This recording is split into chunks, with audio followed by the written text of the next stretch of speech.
இந்த திருமண ஆராதனைக்கு வந்திருக்கிறதான மணமகள் வீட்டார், புதுக்கோட்டையில் வந்திருக்கிறதான போதகர் அவர்கள், இமானுவேல் தம்பி எல்லாம் வந்திருப்ப சந்தோஷம். குடும்பமாய் வந்திருக்கிறீங்க, அதற்கு மகிமை உண்டாவதாக. சகோதரியில் வந்திருக்கிறீங்க, எல்லாரையும் வாழ்த்துகிறோம். திருமண ஆராதனை ஆரம்பிக்க இருக்கிறது. ஆகவே அதற்கு ஆயத்தமாகும்படி உங்களை அன்போடு கேட்டுக்கொள்கிறேன். அதுக்கு முன்பு சொல்ல வேண்டிய சின்ன பகுதி, உங்களுடைய செல்ஃபோன்லாம் ப்ளீஸ் சைலண்ட்டாக போட்டுவிடுங்க. ஒருவேளை சுவிட்ச் ஆஃப் பண்ண முடிஞ்சாலும் சுவிட்ச் ஆஃப் பண்ணிக்கிடுங்க. ரெண்டாவது, சின்ன பிள்ளைகள் அப்படி உட்கார்ந்ததோட அரை மணி நேரம், ஒரு மணி நேரம் 1.5 மணி நேரத்துக்குள்ளே ஆராதனை முடிஞ்சிடும். அதுக்குள்ளே நீங்கள் 15 நேரம் போகிறதும் வர்றதுமா இல்லாமல் இருந்த இடத்துல அமர்ந்திருக்கும்படி கேட்குறேன். ஆமாம், இடையில டிஸ்டர்பன்ஸ் இல்லாமல் பார்த்துக்கொள்ளும்படி கேட்குறேன். கர்த்தருக்கு மகிமை உண்டாவதாக. ஆராதனை ஆரம்பிப்பதற்கு முன்பதாக நாம் ஜெபிப்போமாக. நம்ம எல்லாம் கண்ணில் பிடிச்சி ஜெயிப்போமாக. இந்த திருமண ஆராதனை கர்த்தர் ஆஸ்வதிக்கும்படியாய் ஒவ்வொரு பகுதியிலும் தெய்வ ஆவியானுடைய பிரசன்னம் மகிமை கூட இருக்கும்படியாய் நம்ம எல்லாம் ஜெபம் பண்ணுவோமாக. எல்லாம் கண்களை பிடிச்சி ஜெபிப்போமாக. நம்ம திரை பாஸ்டர் செல்வம் அவர்கள் இருப்பது சந்தோஷம். ஜெபிக்கும்படி அன்போடு கேட்டுக்கொள்கிறேன். கர்த்தர் தம்முடைய வல்லமை விளங்க பண்ணுவாராக. ஆண்டவர் இந்த ஆராதனை ஆஸ்வதிக்கும்படியாக ஜெபிக்கும்படி கேட்கிறேன்.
ஆமாம் ஆமாம்.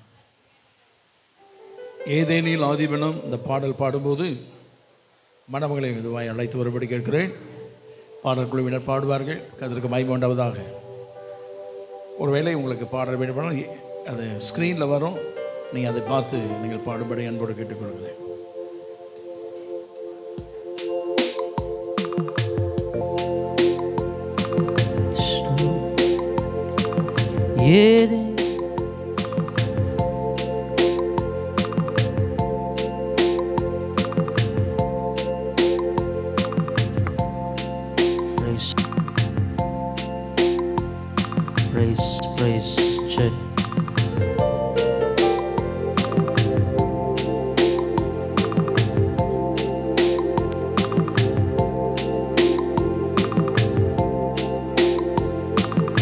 ஏதேனில் ஆதிமானம் உண்டான நாளிலே பிறந்த ஆசீர்வாதம்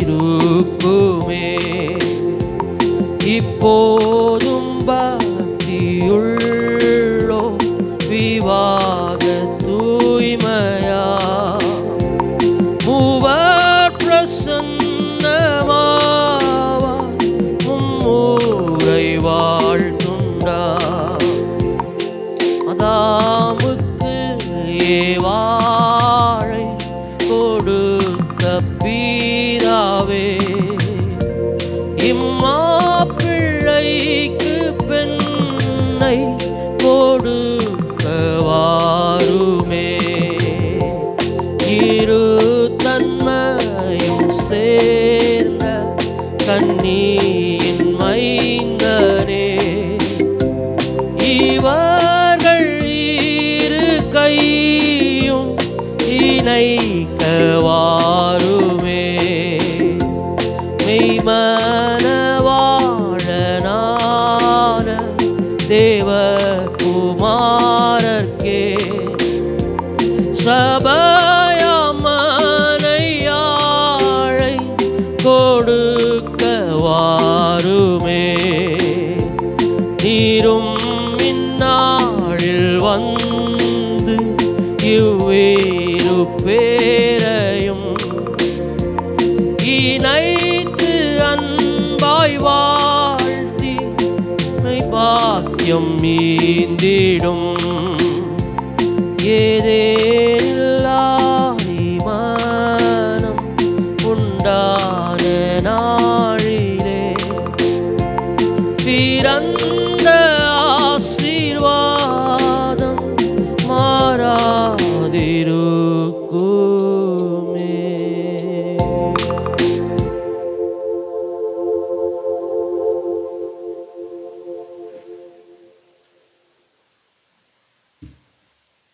அப்படியே அமருவோம். ஸ்தோத்திரம்.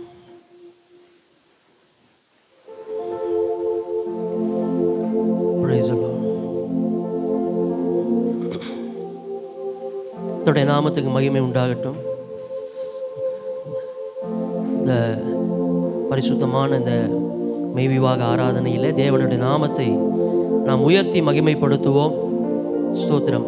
வேதாகமத்தில் வாசிக்கிறோம், யோபுல தேவரீர் சகலத்தையும் செய்ய வல்லவர், அவர் செய்ய நினைத்தது ஒன்றும் தடைபடாது. ஆமென். எனவே எல்லாரும் இணைந்து ஒரு பாடலை பாடி ஆண்டுடைய நாமத்தை நாம் மகிமைப்படுத்துவோம். ஹல்லேலூயா. அனைத்தையும் செய்து முடிக்கும் ஆற்றல் உள்ளவரே, நீர் நினைத்தது ஒரு நாளும் தடைபடாதையா. அனைத்தையும் செய்து முடிக்கும் ஆற்றல் உள்ளவரே, நீர் நினைத்தது. எல்லாருக்கும் தெரிந்த பாட்டு தான் நினைக்கிறேன். எல்லாரும் சேர்ந்து பாடுவோமா? அனைத்தையும் செய்து முடிக்கும் ஆற்றல் உள்ளவரே, நீர் நினைத்தது ஒரு நாளும். ஆமென். அனைத்தையும் செய்து முடிக்கும் ஆற்றல் உள்ளவரே, நீர் நினைத்தது ஒரு நாளும் தடைபடாதையா. நீர் முடிவெடுத்தா யார்தான் மாற்ற முடியும்? நீர் முடிவெடுத்தா யார்தான் மாற்ற முடியும்?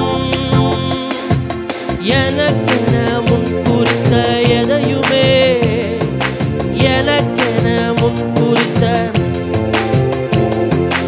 எப்படியும் நிறைவேற்றி முடித்திடுவீர், எப்படியும் நிறைவேற்றி. சேர்ந்து பாடுவோம். உமக்கே ஆராதனை உயிருள்ள நாட்களெல்லாம், உமக்கே உயிருள்ள நாட்களெல்லாம். அனைத்தையும் செய்து முடிக்கும் ஆற்றல் உள்ளவரே, நீர் நினைத்தது ஒரு நாளும். சேர்ந்து பாடுவோம். அனைத்தையும் செய்து முடிக்கும் ஆற்றல் உள்ளவரே, நீர் நினைத்தது.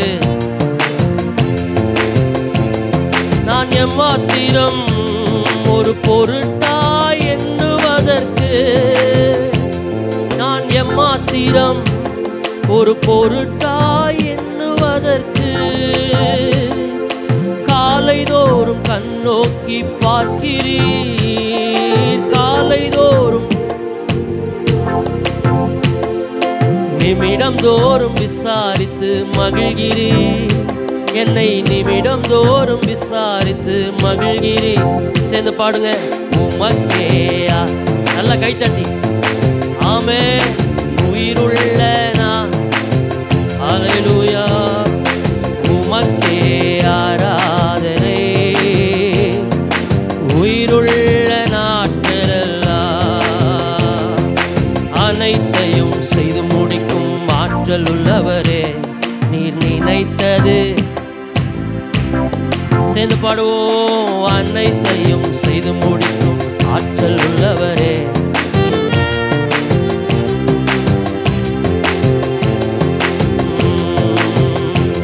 என்னை புடமிட்டார் பொன்னாக துளங்கிடுவேன். என்னை புடமிட்டார் பொன்னாக துளங்கிடுவேன். நான் போகும் பாதைகளை அறிந்தவரே,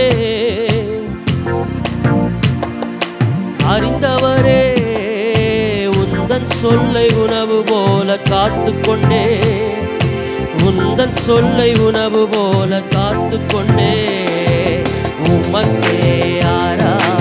ஆண்டவர் எல்லாரும் உயர்த்துவோம். ஆமென். உயிருள்ள ஆமென் ஐயா, உமக்கே ஆராதனை. உயிருள்ள அனைத்தையும் செய்து முடிக்கும், அனைத்தையும் செய்து முடிக்கும் ஆற்றல் உள்ளவரே, நீர் நினைத்தது ஒரு நாளும். ஆமென். அனைத்தையும் செய்து முடிக்கும். ஓ நீர் நினைத்தது, ஓ அனைத்தையும் செய்து முடிக்கும் ஆற்றல் உள்ளவரே, நீர் நினைத்தது. ஓ நீர் முடிவெடுத்தா யார்தான் மாற்ற முடியும்? சொல்லுங்க. நீர் முடிவெடுத்தால் ஓ யார்தான் மாற்ற முடியோ? எனக்கென எனக்கென முன் குறித்த எதையுமே, எனக்கென முன் குறித்த ஆமென் எப்படியும் நிறைவேற்றி முடித்திடுவி, எப்படியும் நிறைவேற்றி முடித்திடுவே. உமக்கே ஆராதனை. ஆமென். உயிருள்ள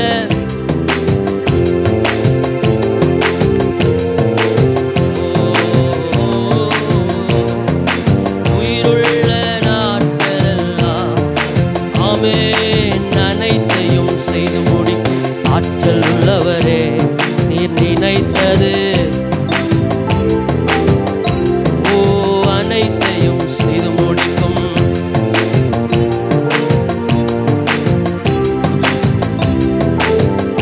ஆமென். அனைத்தையும் செய்து முடிக்கும் ஆற்றல் உள்ளவரே, நீர் நினைத்தது. சொல்லுங்க. நினைத்தது தடைபடாது, அனைத்தையும் செய்து முடிக்கும். ஓ நீர் நினைத்தது.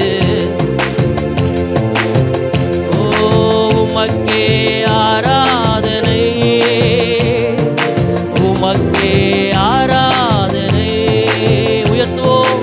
உமக்கே ஆராதனை, உமக்கே. அரியணையில் விற்றிருப்பவரே, அரியணையில் விற்றிருப்பவரே, உமக்கே ஆராதனை. எங்கள் ஆட்டுக்குட்டியானவரே, உமக்கே.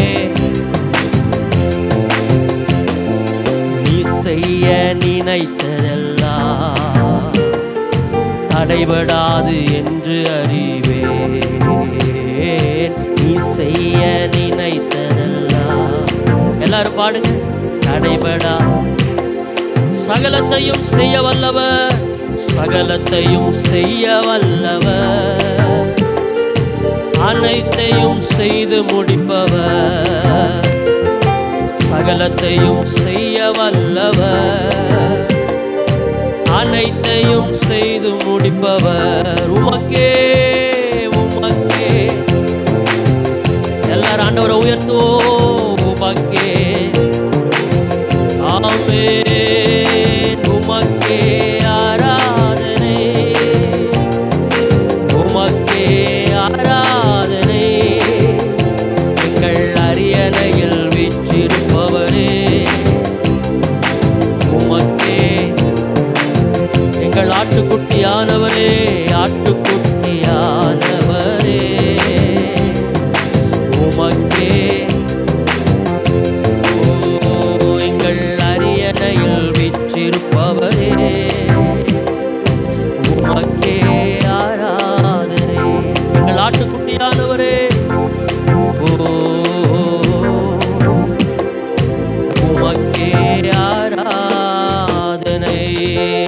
ஹல்லேலூயா.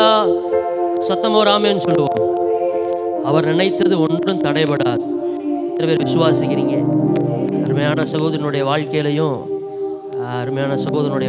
கர்த்தர் எதை முன்குறித்தாரோ அதை இன்றைக்கு கர்த்தர் நிறைவேற்றி இருக்கிறார். சந்தோஷமா கைகளை தட்டி ஆண்டவருக்கு நம்ம நன்றி செலுத்துவோம். இப்படி எல்லாரும் எழுப்பி நிற்போமா? எல்லாரும் எழுப்பி நின்று ஒரு 2 நிமிடம் கர்த்தரை நம்ம ஆராதிக்க போகிறோம். ஆண்டவரை உயர்த்த போகிறோம். ஹல்லேலூயா. எல்லாரும் கரங்களை உயர்த்தி ஒரு நிமிஷம் ஆண்டவருக்கு ஸ்தோத்திரம் பண்ணுங்க. ஏசப்பா, ஒரு 2 நிமிடம் கர்த்தரை நம்ம ஆராதிக்க போகிறோம். ஆண்டவரே, உமக்கு நாங்கள் நன்றி செலுத்துகிறோம். மறவாமல் நினைப்பவரே, இயேசையா நிறைவேற்றி முடிப்பவர். எல்லாரும் ஆண்டவரை உயர்த்தி மறவாமல் நினைப்பவரே, இயேசையா நிறைவேற்றி சொன்னதை செய்து முடிப்பீ,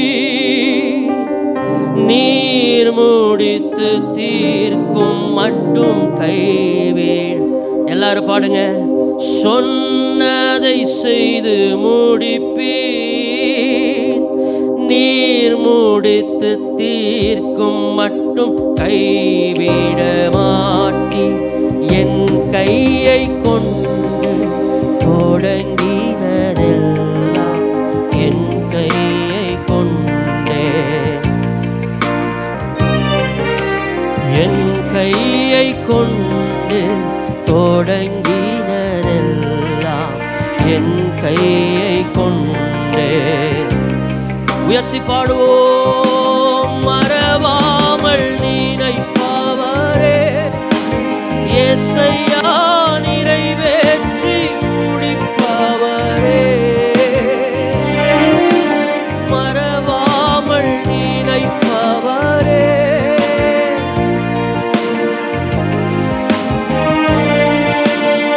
அந்த ஒரு வார்த்தையை சொல்லுங்க. மறவாமல் நினைப்பவரே, மறவாமல் நினைப்பவரே, இயேசையா நிறைவேற்றி முடிப்பவரே. நல்ல கைகளை தட்டி ஏசப்பா, நீ செய்த எல்லா நன்மைகளுக்காய் ஸ்தோத்திரம். மகிமை கனம் துதி எல்லாம் நீர் மாத்திரம் எடுத்துக்கொள்ளும். இயேசுவின் நாமத்தில் பிதாவே, ஆமென். ஆமென். அனைவரும் உட்காருவாங்க. ஆண்டவருக்கு மகிமை உண்டாவதாக. சரி, கொஞ்சம் அமைதல் காக்கும்படி கேட்குறேன். அமைதலாய் ஆண்டவருக்கு மகிமை. இது ஆண்டுடைய சமூகம். இது ஒரு ஆலயம். கல்யாண மண்டபம் என்பது வேறு. பின்னால் உட்காந்து கதை பேசிட்டு அப்படி இருப்பாங்க. இது ஆலயம், தேவனை காணப்படுத்தக்கூடிய இடம். திருமணம் முடிவதற்கு தேவ ஆவியானுடைய பிரசன்னம் இங்கே இருக்க வேண்டும். ஆண்டவர் தான் முன்னணியில் இருக்கிறேன். பெற்றோர், போதகர்கள், உறவுகள் எல்லாம் அதுக்கப்புறம் தான். ஆகவே நாம் கர்த்தரை கனம் பண்ணுகிறோம். அந்த ஆதாம் ஏவாளை இணைப்பதற்கு வந்த அதே தேவனுடைய பிரசன்னம் இங்கே இருக்க வேண்டும் என்று விரும்புகிறோம். ஆகவே நீங்கள் அமைதல் காக்கும்படி அன்போடு கேட்டுக்கொள்கிறேன். தேவனுடைய வார்த்தையின் வாசிக்க கேட்போமாக. நம்மத்தில் இருக்கிறதான பாஸ்டர் எபனேசர், இயேசுவின் பர்வதம் திருச்சபையினுடைய பாஸ்டர் சகாயராஜ் அவருடைய புதல்வன், அதற்கு மகிமை உண்டாவதாக. முன்பதாக எபேசியர்கள் நிருபம் 5ஆம் அதிகாரம் 21ஆம் வசனம் முதல் 33ஆம் வசனம் வரை வாசிக்க கேட்போமாக.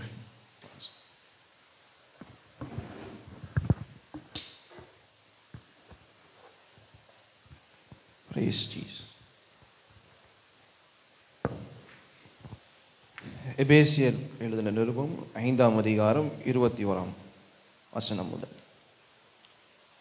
தேவ பயத்தோடு ஒருவருக்கொருவர் கீழ்ப்படியுங்கள். மனைவிகளே, கர்த்தருக்கு கீழ்ப்படுகிறது போல உங்கள் சொந்த புருஷருக்கு கீழ்ப்படியுங்கள். கிறிஸ்து சபைக்கு தலையாய் இருக்கிறது போல புருஷரும் மனைவி தலையாய் இருக்கிறான். அவரே சரீரத்திற்கும் இரட்சகராய் இருக்கிறார். ஆகையால் சபையானது கிறிஸ்துவுக்கு கீழ்ப்படுகிறது போல மனைவிகளும் தங்கள் சொந்த புருஷர்களுக்கு எத்த காரியத்திலேயும் கீழ்ப்படிந்திருக்க வேண்டும். புருஷர்களே, உங்கள் மனைவிகளில் அன்பு கூறுங்கள். அப்படியே கிறிஸ்துவும் சபையில் அன்பு கூர்ந்து தாம் அதை திருவசனத்தை கொண்டு தண்ணீர் முழுக்கினால் சுத்திகரித்தது பரிசுத்தமாய் இருக்கிறதும் கரை திரை முதலானவைகளை ஒன்றும் இல்லாமல் பரிசுத்தமும் பிழையற்றதுமான மகிமையுள்ள சபையாக அதை தமக்கு முன் நிறுத்தி கொள்வதற்கு தம்மை தாமே அதற்காக ஒப்பு கொடுத்தார். அப்படியே புருஷர்களும் தங்கள் மனைவிகளை தங்கள் சொந்த சரீரங்களாக பாவித்து அவர்களில் அன்பு கூறுகிற வேண்டும். தன் மனைவியில் அன்பு கூறுகிறவன் தன்னில் தான் அன்பு கூறுகிறான். தன் சொந்த சரீரத்தை பகைக்கிறவன் ஒருவனும் இல்லையே. கர்த்தர் சபையை போஷித்து காப்பாற்றுகிறது போல ஒருவன் தன் மாம்சத்தை போஷித்து காப்பாற்றுகிறான். நாம் அவருடைய சரீரத்தின் அவயங்களாயும் அவருடைய மாம்சத்திற்கும் அவருடைய எலும்புகளுக்கும் உரியவர்களாயும் இருக்கிறோம். இது நிமித்தம் மனுஷன் தன் தகப்பனையும் தன் தாயையும் விட்டு தன் மனைவியுடன் இசைந்து இருவரும் ஒரே சரீரமாய் ஒரே மாம்சமாய் இருப்பார்கள். இந்த இரகசியம் பெரிது. தாம் கிறிஸ்துவை பற்றியும் சபையை பற்றியும் சொல்லுகிறேன். எப்படியும் உங்களில் அவனவன் தன்னிடத்தில் அன்பு கூறுகிறது போல தன் மனைவியினிடத்திலும் அன்பு கூற கடவன். மனைவியும் புருஷனிடத்தில் பயபக்தியாய் இருக்க கடவள். ஆமென்.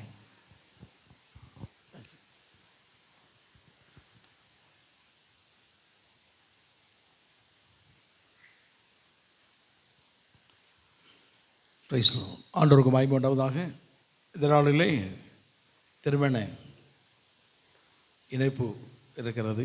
இருவரை இணைக்கக்கூடியதான காரியங்கள். அதற்கு முன்பு அவருக்கு தேவையான ஆலோசனைகள், வாழ்க்கை தொடங்க இருக்கு. அவருடைய வாழ்க்கையில் ஆலோசனைகள் கொடுப்பதற்கு, தேவனுடைய வார்த்தையை கொடுப்பதற்கு மத்தியிலே பாஸ்டர் சகாய மணிக்கு ஆரோக்கிய சாமி அவர்கள் இருப்பதை குறித்து சந்தோஷம். கர்த்தருக்கு மகிமை உண்டாவதாக. அவர்கள் இயேசுவின் பர்வதம் திருச்சபை அதனுடைய போதகராக இருக்கிறார்கள்.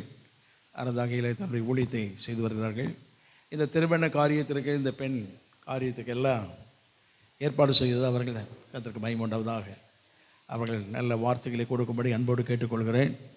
அவர்களை முன்பதாக அழைக்கிறேன். கர்த்தருக்கு மகிமை உண்டாவதாக. அவர்கள் குடும்பத்தோடு வந்து சந்தோஷம். கர்த்தருக்கு மகிமை உண்டாவதாக. கரதடி வாழ்த்து வரவேற்பமாக தேவனுடைய வார்த்தையை நம்ம பகிர்ந்து கொள்வார்கள்.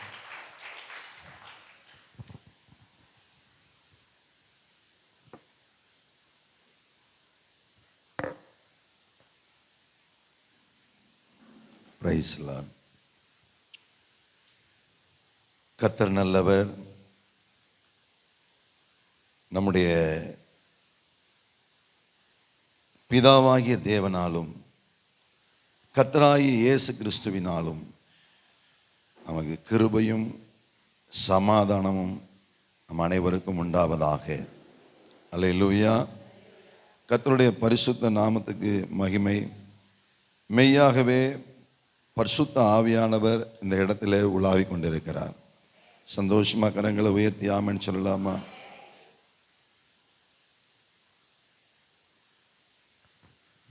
இந்த நல்ல நாளிலே அருமையான மணமகன் பழனி, அருமையான மணமகள் பிரியா, இவர்களை தேவன்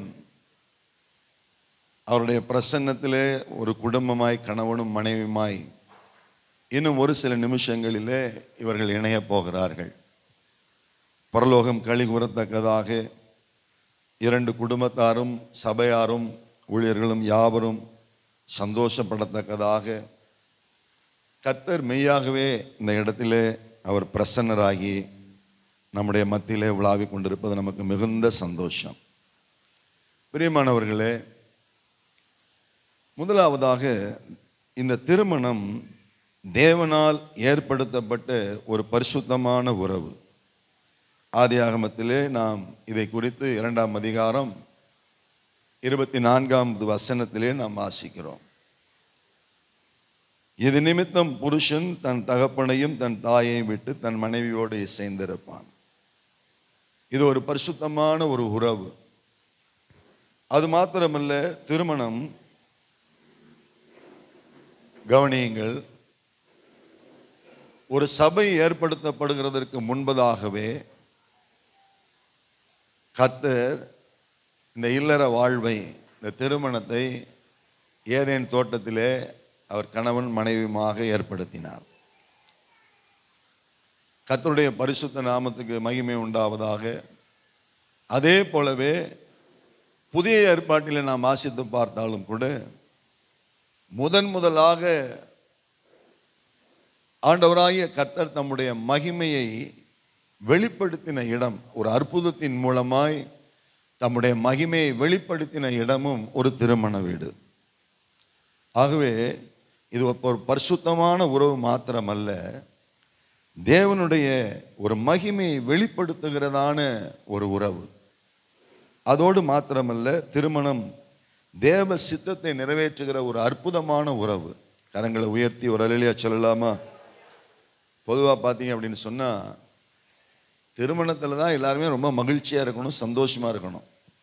ஆனால் திருமண நேரத்தில் தான் பார்த்தீங்கன்னா எல்லாம் ரொம்ப சீரியஸாக இருப்பாங்க. கர்த்தருக்கு மகிமை உண்டாகட்டும், ஸ்தோத்திரம். திருமணம் என்பது தேவனால் ஏற்படுத்தப்பட்ட ஒரு பரிசுத்தமான உறவு ஆனபடினாலே இதில் நம்ம எல்லாருமே மிகுந்த மகிழ்ச்சியோடு சந்தோஷத்தோடு காணப்பட வேண்டும். ஆமென். கர்த்தருடைய பரிசுத்த நாமத்துக்கு மகிமை உண்டாவதாக.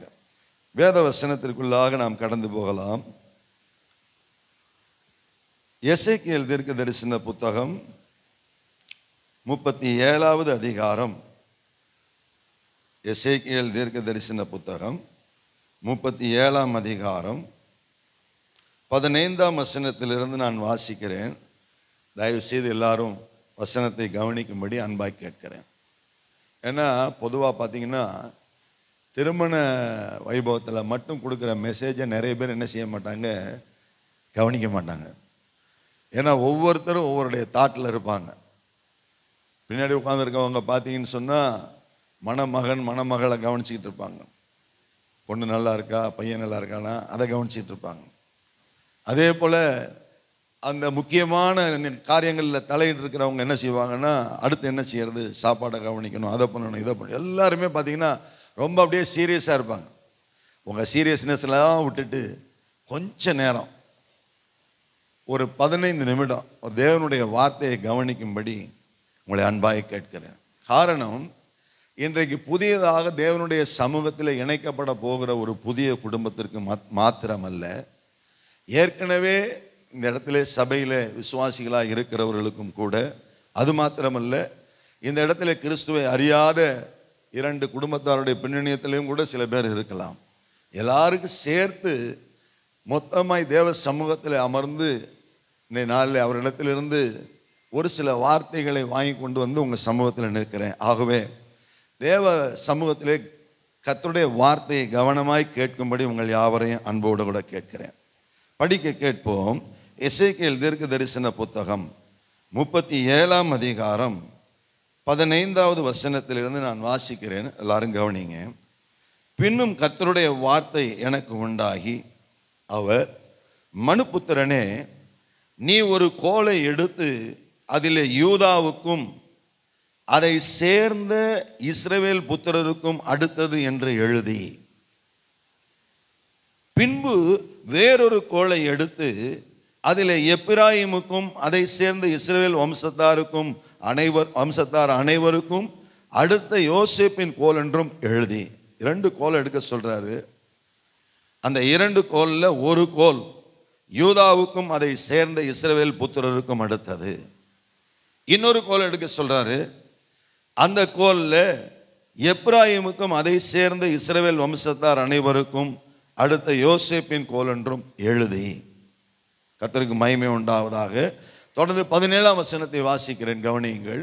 அவைகளை ஒரே கோலாகும்படி ஒன்றோடு ஒன்று இசையச் செய், அவைகள் உன் கையில் ஒன்றாகும்.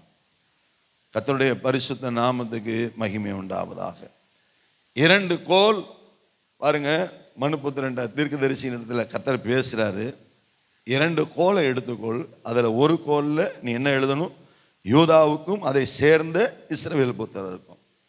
இன்னொரு கோல், அந்த கோல்ல என்ன எழுதணும், எப்பிராயிமுக்கும் அதை சேர்ந்த இஸ்ரவேல் வம்சத்தார் அனைவருக்கும் யோசேப்பின் கோல். இந்த 2 கோலை என்ன செய்யணும், ஒரே கோலாகும்படி இசையச் செய், அவைகள் உன் கையில் ஒன்றாகும்.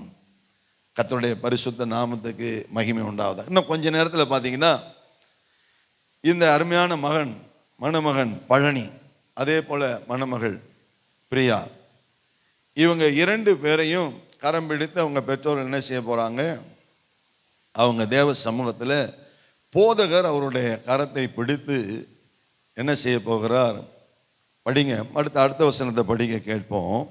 இவைகளின் பொருள் இன்னதென்று எங்களுக்கு அறிவிக்க மாட்டீரோ என்று உன் ஜனத்தின் புத்திரர் உன்னிடத்தில் கேட்டால் நீ அவர்களை நோக்கி, கர்த்தராகிய ஆண்டவர் உரைக்கிறது என்னவென்றால், இதோ எப்பிராயிமுக்கும் அதை சேர்ந்த இஸ்ரவேல் கோத்திரங்களுக்கும் அடுத்த யோசேப்பின் கோலை எடுத்து அதை யூதாவின் கோலோடு சேர்த்து அவைகளை ஒரே கோலாக்குவேன், அவைகள் என் கையில் ஒன்றாகும் என்கிறார் என்று சொல். கர்த்தருடைய பரிசுத்த நாமத்துக்கு மகிமை உண்டாவதாக. இன்னும் கொஞ்ச நேரத்தில் போதகர் என்ன செய்ய போறாங்க, இவங்க 2 பேருடைய கையையும் பிடித்து யாருடைய கையில் ஒப்படைக்க போறாங்கன்னா, கர்த்தருடைய கரத்தில் ஒப்படைக்க போறாங்க. முதல்ல பார்த்தீங்கன்னா அது உன் கையில் இருக்கும். ஆனால் அந்த உன் கையில் இருக்கிற அந்த இசையச் செய்கிற அந்த 2 கோலையும் ஒன்றாக இசையச் செய்து அந்த 2 கோள்களும் ஒரே கோலாக மாற்றப்பட்ட பிற்பாடு அந்த கோலை யாரிடத்துல ஒப்படைக்கணும்னு கேட்டா, கர்த்தருடைய கையில் ஒப்படைக்க வேண்டும். அல்லேலூயா, அல்லேலூயா. அவைகளை ஒரே கோலாக்குவேன், அவைகள் ஒன்றாகும், அவைகள் என் கையில் ஒன்றாகும். இப்ப கொஞ்ச நேரத்தில் கர்த்தருடைய கரத்தில் இவர்கள் என்ன செய்ய போறாங்க, ஒரே குடும்பமாய் ஒரே, இவங்க 2 பேரா இருந்தாலும் இவர்கள் இருவர் அல்ல, இவர்கள் ஒரே உடல் என்று சொல்லப்பட்டிருக்கிறது. வேதத்தில் ஆண்டவராய் இயேசு கிறிஸ்துவும் மத்தேயு சுவிசேஷம் 19ஆம் அதிகாரம் 5வது வசனத்தை நாம் வாசித்து பார்க்கிற பொழுது அங்கே தெளிவாக ஆண்டவராய் இயேசு கிறிஸ்து சொல்லுகிற வார்த்தையை நாம் கவனித்து பார்த்தோம் என்று சொன்னால், பிரியமானவர்களே, ஆண்டவராய் இயேசு கிறிஸ்து இதன் நிமித்தம், அதாவது ஆதியிலே மனுஷனை உண்டாக்கினவர் அவர்களை ஆணும் பெண்ணுமாக உண்டாக்கினார் என்பதையும், இதன் நிமித்தம் புருஷனானவன் தன் தகப்பனையும் தன் தாயையும் விட்டு தன் மனைவியோடு இசைந்திருப்பான், அவர்கள் இருவரும் எப்படி இருப்பாங்க, ஒரே மாம்சமாய் இருப்பார்கள் என்று அவர் சொன்னதையும் நீங்கள் வாசிக்கவில்லையா அப்படின்னா, இது எங்கே எழுதப்பட்டிருக்கு? ஆதியாகமம் 2ஆம் அதிகாரத்திலே எழுதப்பட்டிருக்கிறது. ஏதேன் தோட்டத்தை உருவாக்கி முதல்ல ஆதாம உண்டாக்கின பிற்பாடு, ஆதாமுடைய விழா எலும்பிலிருந்து ஏவாளை சிருஷ்டித்த பிற்பாடு ஆண்டவராகிய கர்த்தர் சொல்றாரு, அந்த சொல்லுகிற வார்த்தையை ஆண்டவராகிய இயேசு கிறிஸ்து கோடிட்டு காண்பிக்கிறதை நம்ம படிக்கலாம். இதே காரியம் மார்க் 10வது அதிகாரத்திலையும் எழுதப்பட்டிருக்கிறது. கர்த்தருக்கு மகிமை உண்டாண்டு ஸ்தோத்திரம். நன்றாய் கவனியுங்கள். இசைந்து இவங்க என்ன செய்யணும்னா, முதல் காரியம் கர்த்தருக்கு மகிமை உண்டாடு இசைய செய். இவர்கள் இசைந்திருப்பார்கள். இவர்கள் என்ன செய்திருப்பார்கள்? இசைந்திருப்பார்கள். கர்த்தருடைய பரிசுத்த நாமத்துக்கு ஒன்றும் இல்லை, உங்களுக்கு புரிய முடியாது சொல்றேன், கவனிங்க. இந்த இசைக்கருவி இருக்கு. இந்த இசைக்கருவி மூலமா ஒரு பாடல் பாடுறோம். பாடல் பாடும்பொழுது இங்கே இருக்கிறது ஒரே ஒரு இன்ஸ்ட்ருமெண்ட் தான். ஆனால் பல இன்ஸ்ட்ருமெண்ட், இப்போ ஒரு பாடல் வெளியே வர்றது அப்படின்னு சொன்னா இதுல ஏராளமான இன்ஸ்ட்ருமெண்ட் என்ன செய்வாங்க, சேர்ப்பாங்க. இந்த யமகா இந்த பெட்டிக்குள்ளேயே பார்த்தீங்கன்னா ஏராளமான இன்ஸ்ட்ருமெண்ட்டுகள் இருக்கு. தபேலா இருக்கு, கிட்டார் இருக்கு, சித்தார் இருக்கு, வயலின் இருக்கு, ஃப்ளூட் இருக்கு, இன்னும் சொல்லிக்கொண்டே போகலாம். ஏராளமான இன்ஸ்ட்ருமெண்ட்ஸ் இருக்கு. இவங்க எல்லாம் பார்த்தீங்கன்னா ஒன்றோடு ஒன்று ஒவ்வொரு இன்ஸ்ட்ருமெண்ட்டும் நோக்கத்துக்கு வாசிட்டாங்க அப்படின்னு சொன்னா அந்த இசை என்ன ஆகாது, ஒரு முழுமை பெறாது. அந்த பாடலானது ஒரு சரியான ஒரு வடிவமைப்பையும் பெறாது. ஸோ இவங்க எல்லாம் என்ன செய்யணும் அப்படின்னு கேட்டிங்கன்னா, ஒரு இசைந்து ஒரு நேர்கோட்டுக்குள்ள வரும் பொழுதுதான் அந்த பாடல் என்ன ஆகும், ராகங்கள் எல்லாம் ஒரே நேர்கோட்டுக்குள்ளே வந்து அந்த பாடலுக்கு ஏற்ற முறையில் வரும் பொழுதுதான் அந்த பாடல் ஒரு நேர்த்தியான முறையில் வடிவமைக்கப்பட்டு அது தேவனுக்கு மகிமையாக வெளியே வருகிறது. அதே போலவே நன்றாய் கவனியுங்கள். இன்றைக்கு இவங்க வேற வேற சூழ்நிலையில் வளர்க்கப்பட்டிருந்தாலும், மணமகன் அருமையான பழனி அவர் வேறு ஒரு சூழ்நிலையில் வளர்க்கப்பட்டிருப்பார். அருமையான மகள் பிரியா அவங்க ஒரு சூழ்நிலையில் வளர்க்கப்பட்டு இருப்பார்கள். இவங்க ஒருவேளை 2 விதமான சூழ்நிலைகளை வளர்க்கப்பட்டு இருந்தாலும் இவங்க கர்த்தருடைய பிள்ளைகள் ஆனதால் நன்றாய் கவனியுங்கள், உண்மையாகவே கர்த்தருடைய சத்தியத்திற்கு கீழ்ப்படிந்து தேவனுடைய பரிசுத்த நாமத்துக்கு மகிமையாக சபையிலே போதகருக்கு கீழ்ப்படிந்து உபதேசத்துக்கு கீழ்ப்படிந்து வேத வசனங்களுக்கு கீழ்ப்படிந்து இவர்கள் கண்டிப்பாய் வளர்க்கப்பட்டு இருக்கிறார்கள் என்கிறதுல கொஞ்சம் கூட சந்தேகமே இல்லை. விசுவாசித்தா ஒரு அல்லேலூயா சொல்லலாமா? ஆனாலும் இவர்களுடைய சூழ்நிலைகள் வேற வேற மாறுபட்ட சூழ்நிலைகள் இருந்து வந்தபடினால இவர்கள் என்ன எப்படி இருக்கணுமா, கர்த்தர் வேதம் நமக்கு தெளிவாய் சொல்லுகிறது, இவர்கள் ஒன்றாக தேவ சமூகத்திலே இவர்கள் ஒன்றாக இசைக்கப்பட வேண்டும். இந்த 37ஆம் அதிகாரத்தில் எசேக்கியேல் 37 படிச்சு பார்த்தோம்னு சொன்னா, அவைகள் ஒரே கோளாகும்படி ஒன்றோடு ஒன்று இசையச் செய். இதைத்தான் மத்தேயு 19 நம்ம படிக்கிறோம். மத்தேயு சுவிசேஷம் 19ஆம் அதிகாரம் 5வது வசனத்தில் படிக்கும் பொழுது, இவர்கள் இருவர் அல்ல, இவங்க எப்படி இருக்க போறாங்க, இனிமே ஒரே உடல். கர்த்தருடைய பரிசுத்த நாமத்துக்கு மகிமை உண்டாவதாக. இந்த மத்தேயு 19வது 5வது வசனத்தை மறுபடியும் படிக்கலாம். இதன் நிமித்தம், எது நிமித்தம்னா இந்த திருமணத்தின் நிமித்தம் புருஷனானவன் தன் தகப்பனையும் தாயையும் விட்டு தன் மனைவியோடு இசைந்திருப்பான். நல்லா கவனிங்க, தன் தகப்பனையும் தாயை விட்டுனாக்கா அப்படியே அவங்கள நிர்கதியாக விட்டு அப்படி அர்த்தம் கிடையாது. கர்த்தருக்கு மகிமை உண்டு. அவர்களுடைய கட்டுப்பாட்டிலிருந்து அவர்களுடைய சூழ்நிலை வளர்க்கப்பட்ட அந்த சூழ்நிலையிலிருந்து தேவனுக்கு மகிமை உண்டாவதாக. நல்லா கவனிங்க, இதுவரைக்கும் பழனி அவங்க அவங்க அம்மா அப்பாவுடைய கண்ட்ரோல்லே இருந்திருப்பார். அதே போல மணமகளும் அவங்க அம்மா அப்பாவுடைய கண்ட்ரோல், தாயார் கிடையாது இருந்தாலும் தகப்பனார் சகோதரர்கள் அவருடைய கட்டுப்பாட்டுக்குள்ள இருந்திருப்பான். அந்த கட்டுப்பாட்டை விட்டு இப்ப இவங்க ஒரு புதிய குடும்பமாக கர்த்தர் உருவாக்க போகிறபடியினால் இவர்கள் இருவரையும் தேவ சமூகமானது இன்றைக்கு இசைய செய்கிறது. கரங்களை உயர்த்தி ஒரு அல்லேலூயா சொல்லலாமா? அல்லேலூயா, அல்லேலூயா. இன்றைக்கு இவங்க ஒரு சரியான நல்ல ஏற்கனவே இருந்த சூழ்நிலையை விட்டு, ஏற்கனவே இருந்த அந்தஸ்தை விட்டு இவர்களுக்கு இன்றைக்கு ஒரு புதிய அந்தஸ்தை கர்த்தர் கொடுக்க போகிறார். இவங்களுக்கு ஒரு புதிய ஸ்தானம் கொடுக்கப்பட போகிறது. முன்னாடி சகோதரன் சகோதரி, அதாவது எப்படின்னு கேட்டீங்கன்னா ஒரு வாலிப பிள்ளை அப்படிங்கிற அந்த பருவத்திலிருந்து இப்ப புருஷன் புருஷி, அதாவது கணவன் மனைவி என்கிற அந்தஸ்துல இவங்க வந்திருக்கிறாங்க. ஸோ இவங்க ஒரு குடும்பமாய் உருவாக்கப்பட்டு இருக்கிறார்கள். கர்த்தருடைய பரிசுத்த நாமத்துக்கு மகிமை உண்டாவதாக. சரி, அப்படியானால் இந்த 37ஆம் அதிகாரம் எசேக்கியேல் 37ஆம் அதிகாரத்தில் நாம் வாசித்த அந்த வேத பகுதியில் 19வது வசனத்தில் ஒரு வசனம் இருக்கு. அதை வாசித்து ஒரு சில சத்தியங்களை சொல்லி நாம் ஜெபிக்க போகிறோம். கவனியுங்கள். நீ அவர்களை நோக்கி, 19ஆம் வசனம், நீ அவர்களை நோக்கி கர்த்தராகிய ஆண்டவர் உரைக்கிறது என்னவென்றால், இதோ எப்பிராயிமுக்கும் அதை சேர்ந்த இஸ்ரவேல் கோத்திரங்களுக்கும் அடுத்த யோசேப்பின் கோலை எடுத்து அதை யூதாவின் கோலோட சேர்த்து அவைகளை ஒரே கோலாக்குவேன். இன்றைக்கு இவங்க 2 பேரும் ஒரே குடும்பமா மாற போறாங்க.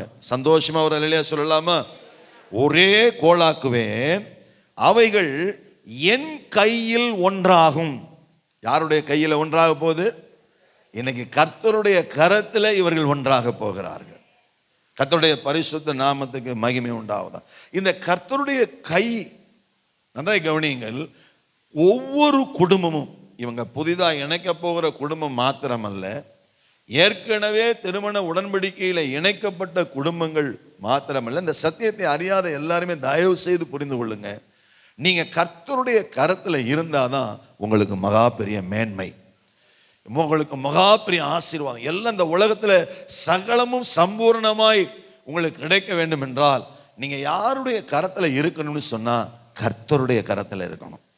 கர்த்தருடைய கரத்துல இருக்கணும். இந்த கர்த்தருடைய கரத்துல இருக்கிற ஒரு சில காரியங்களை மட்டும் சொல்லி, இந்த கர்த்தருடைய கரத்துல இருக்கிறதுனால நமக்கு கிடைக்கிற ஆசீர்வாதங்களை ஒரு சில காரியங்களை மட்டும் சொல்லி நாம ஜெபிக்க போறோம். அதான் கவனிங்கள்.